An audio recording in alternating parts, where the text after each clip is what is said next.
ঠাকুরগাঁওয়ে খামার ঈদগাহ দ্বিমুখী দাখিল মাদ্রাসার সুপার মামুনুর রশিদের বিরুদ্ধে চাকরি দেওয়ার নামে একাধিক ব্যক্তির থেকে টাকা নেওয়ার পরেও চাকরি না দেওয়া সহ একাধিক অভিযোগ এনে উপজেলা নির্বাহী কর্মকর্তার বরাবর লিখিত অভিযোগ করেছেন স্থানীয়রা। খামার ঈদগাহ দাখিল মাদ্রাসায় আমি সহকারী ল্যাব পোস্টে একটি চাকরি আবেদন করি এবং কি এখানে মামুন হুজুরকে আমি 12,60,000 টাকা দিই এবং ঠাকুরগাঁও 2 আসনের এমপি মহোদয় সভাপতি, ওই প্রতিষ্ঠানের সভাপতি উনি সহকারে ম্যানেজিং কমিটির সদস্য মিজানুর রহমান এবং উপজেলা শিক্ষা অফিসার সহকারে আমাকে নিয়োগ দেয়। আমি উত্তীর্ণ হওয়ার পর আমি ক্লাস করার পরে উনি আমাকে রাজনৈতিক কারণে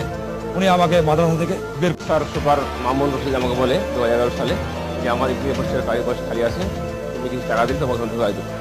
সে আমাকে বললো যে তোমাকে 3,000 টাকা লাগবে, তুমি আপাতত 1,000 টাকা দাও, দিয়ে তুমি আবার তোমার সার্টিফিকেট নিয়ে আসো। তার মধ্যে আমার সার্টিফিকেট আনতে